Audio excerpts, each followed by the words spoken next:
A reading from the Holy Gospel according to St. Luke. When the days were completed for their purification, according to the law of Moses, the parents of Jesus took him up to Jerusalem to present him to the Lord. When they had fulfilled all of the prescriptions of the law of the Lord, they returned to Galilee, to their own town of Nazareth. The child grew and became strong, filled with wisdom, and the favor of God was upon him. The Gospel of the Lord. Praise to you, Lord Jesus Christ.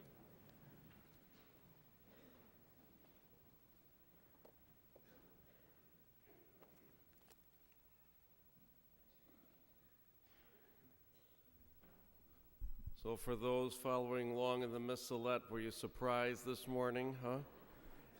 Short form. Don't think it's a New Year's resolution, by all means, you know. It's funny how themes come together. And yesterday, in very close succession, I spoke with a retired Buffalo public school teacher. And as we were discussing all of the issues and solving all of the problems for education in the city of Buffalo, eventually I felt that I fell victim to one of my own homilies. She said, well, you know what the core problem is? Now I know what all of you feel like when I ask you a question. And I had a few answers floating in my head, but I wasn't exactly sure where she was going. So I said, well, I'm not exactly sure what you mean. She said, well, the core problem is that families are under great stress and family life is in great jeopardy. So that's the core problem that we're facing in education today, particularly in the city. And I agreed with her. I celebrated a funeral liturgy yesterday, and the grandson spoke so beautifully of his grandfather. And one of the initial statements he made, he said, my grandfather was a family man. It's a term you don't hear so much any longer. Beautiful older term, to be a family man. And he went on to explain how his grandfather sacrificed greatly, not only for his own children, but for all of the grandchildren. And beautiful witness to the meaning of being a family man. Beautiful term, beautiful reality. And then I was speaking with someone, and they said, you know, we remember you gave these points for living together as a family. Would you do that again? And so I abandoned my original thought for my homily, and I thought I'd share those points again. Repetition is sometimes a very good way for us to reflect. And you know, it is very true, I believe, that family life is under great stress today. I sometimes, in working with the teenagers, feel that I grew up in the Stone Ages, because as I discuss the way of life that I had, it's very different than the way of life that is experienced today. I do not need both hands to count the number of times where my entire family was not present, because we always were present for breakfast and for dinner every day that my mother made from scratch. And, you know, today, very often many of our family meals are shared in the SUV or the minivan, running from one event to another. And my mom was a stay-at-home mom, a dying career today, and a privilege. In those days, you know, we walked home from school for lunch. You know, now they don't walk to or from school at all, but in those days we did. And we had that regular contact of family. And growing up in an old neighborhood where everybody lived in the same house. I was the fourth generation of our family to live in our home, and many of the homes were the same way, passed down the family line. And so it was a very unique way to grow together as family. And today, many families move about so much, not only within the same community, but within states and even countries. And so family life is changed. And family life is under great stress. As I work with our youth, I'm very concerned over their stress levels of performance academically, performance in athletics, performance in community activities, lists upon lists upon lists of expectations placed upon them. Very concerned about that stress. And so we reflect upon that and family life and the stress upon parents and the providing of so many things that have become normal and expected today. A lot of stress. And so perhaps some of you will remember I did have and preached in the past on this very feast, the 10 commandments of family life is what I call them. And they're not rooted in anyone important. I came up with them myself from my own observations, so you can feel free to accept or reject them. And I believe, though, you'll agree with the majority, if not all of them. The first commandment for a strong family life is to pray together. Now, since you are all here on a very cold Buffalo day, I'm going to guess that you're already doing that, which is a great thing, because certainly that's what you're doing right here. You're in prayer together. And the old phrase, the family that prays together stays together. A lot of wisdom and truth to that. In our own family life, growing up, my parents, myself, my sister, we would kneel together every morning and pray together. And every evening before we started going to bed, we would kneel together as a family and we would pray together as a family.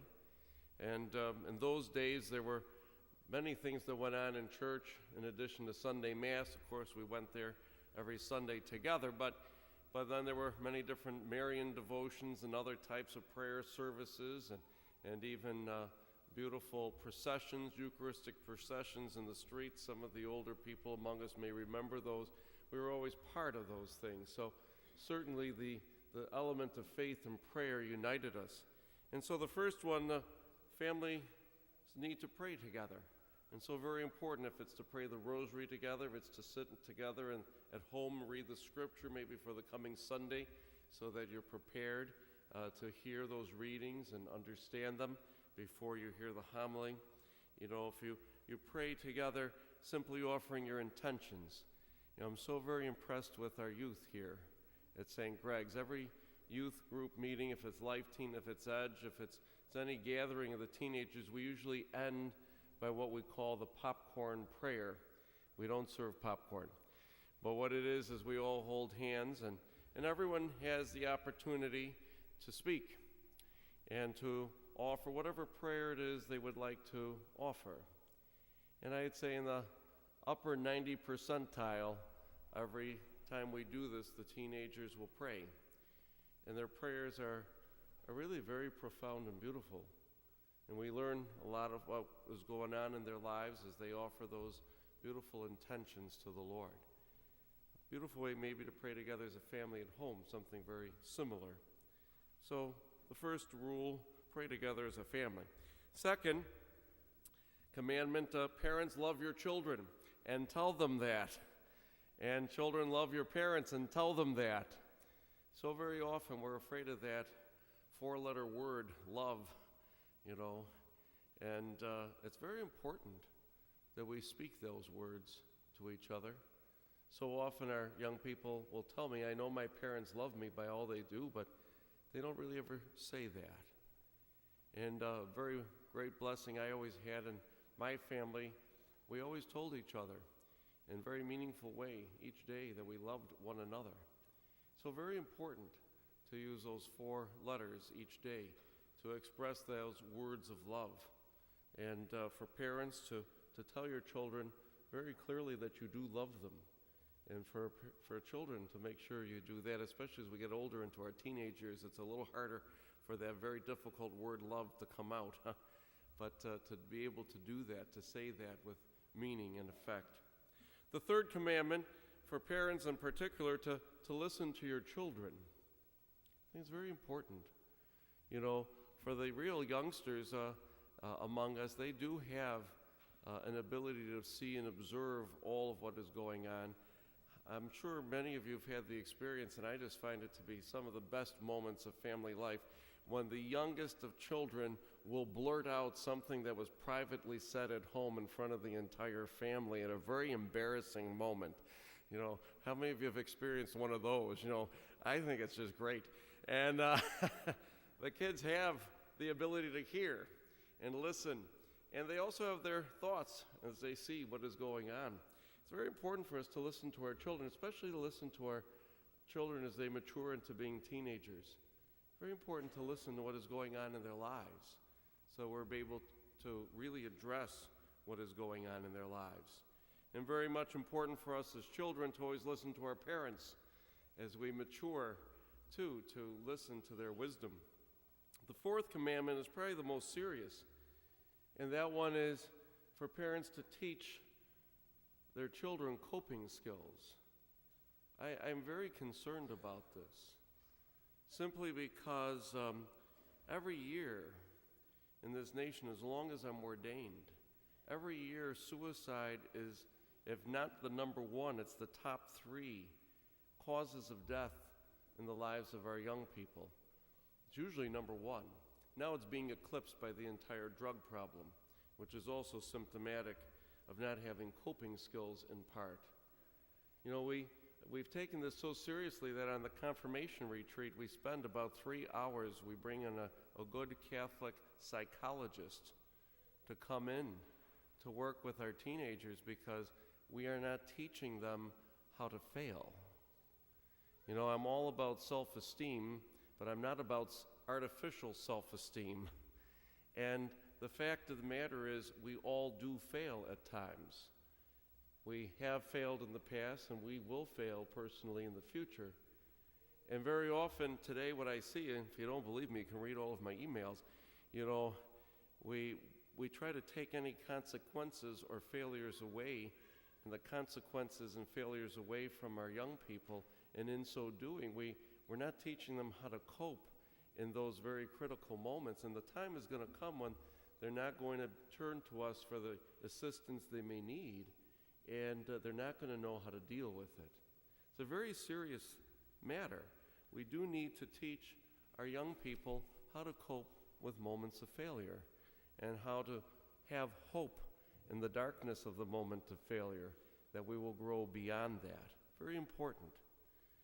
The fifth commandment, very important for parents to be, and for all of us as adults. I don't care if you're grandparents, aunts, uncles, all of these commandments apply. All of us are involved in family life somehow. For parents, for all of us as adults, to be friendly adults, but not the friends of the children or young people in our lives. I get very concerned when I hear young people calling their parents by their first names. If I tried to pull that off, I would have been the guest of honor at the funeral parlor. There's a line between being a friendly adult, and we do need to be friendly adults, but to realize there's a difference between being an adult charged with the responsibility of raising young people, if it be as children, grandchildren, as a niece, a nephew, or just a young person in our lives. We need to be friendly. And sometimes we eclipse discipline because we're trying to be friendly. Discipline is important in our lives. So, number 6, parents particularly know your children's friends. It's very important, especially as they get older. I'm going to guess the majority of parents pay the cell phone bill in the family. The best practice that I've heard from a number of parents is at times confiscate that cell phone and go through the text messages and figure out what's going on. If they don't like it, then they can pay their own cell phone bill. But the reality of it is, it's very important for you to know what is going on in their lives and who they hang out with, because especially as we mature into our teenage years and beyond, the values of the family get eclipsed by the values and beliefs of the friends. And if you do not know your children's friends and their morals and their values, eventually you will not know your own child, because more often than not they will start to adopt those values and those morals and not your own. So know your children's friends. Along with that, number 7, it's very important for parents to know where your children are at all times. I know I must sound like the old days of the beginning of Channel 7 News. You know, it's 11 o'clock, do you know where your children are? Some of us will remember those days, huh? But very important for us to always know where our children are, and for us as children, especially as we grow older, always let our parents know where we are. Many challenges in the world today. Watch the 11 o'clock news. I think it brings peace and calm to some parents when there's some tragic event that happens in the community to know, well, at least I know my son, my daughter's not there. You know, very important. Again, a great best practice, and maybe now becoming less effective, that we don't have landlines, but some of my friends, they will use the old landline and call the house of where their children are supposed to be and expect to speak to the parents and ask if their son or their daughter's actually there. Beautiful best practice, I think, in knowing where your children are, and that bond of honesty and truthfulness. And number 8, along with the same line of thinking, you know, be that house on the block where the kids can hang out. I think it's really wonderful, you know, when families open their doors to the children and all of their friends. I know the drywall gets banged up, but it's a small price to pay to know where your kids are and to know who they're hanging out with. Certainly allow them the privacy they need to have their time alone, not to, you know, to have the glass up to the door, listening all of the time what they're saying, but to know where they are and to know that they know that your home is a home they can come to, be safe and be welcome and be loved. It's a beautiful thing. The 9th, and very important as well, source of a lot of stress for parents to set goals with your children as they grow older. I'm all about parents being involved in setting plans for their children, no question. But at times, too, we do have to allow them to set their own goals, particularly when we look to what they want to do professionally with their lives. You know, I've been called in many a time to talk with families because some of the children didn't want to go to college, but they wanted to pursue a trade. And somehow we all have it in our mind that everyone's got to go to college. And somehow we have it in our minds that we don't want our young people to be in trades today, which is really very sad. I personally am grateful that we have mechanics, because beyond putting gas in the car, I'm completely lost. You know, my extent of electrical knowledge is plugging something in. It's the extent of it. I can't go much beyond that. I can't even turn the water on or off at the rectory other than the faucet. I don't even know where all the little levers are to do that. Plumbers are very important. Try to find a tool and die maker in this country. Long term, as a nation, we have to look at some of these trades that are being really dinosaured, because we need young people to do this. And the fact of the matter is, many of our young people are very gifted in areas of the trades, and maybe college isn't the right choice for them. Maybe the trades and trade schools are. And to see these as very beautiful and valuable careers, we need to set these standards, these goals often with our young people, and not impose things that is not in alignment with their talents and abilities. And finally, to focus on the family. You know, I remember an old commercial from Topps. I don't remember what it was about, but I remember the mother was in the dining room of the house setting the table, the linen, china, crystal, silverware, a beautiful table being set, and her husband, her daughter, her son walked in and said, "Who's coming to dinner tonight?" And the mother looked at them and said, a husband without a late meeting, a son without a soccer game, and a daughter without dance class. Truth to some of our family life today. Sometimes family life is not the plan, it's what happens when there are no other plans. And maybe we need to have a night a week that is family night, where that is the plan. And no matter what else comes up, it will not eclipse that plan, to be a strong family with one another. Today we know family life's under great stress. And so we pray for that grace to have a strong family personally and a strong family as a parish family as we model after Jesus, Mary, and Joseph.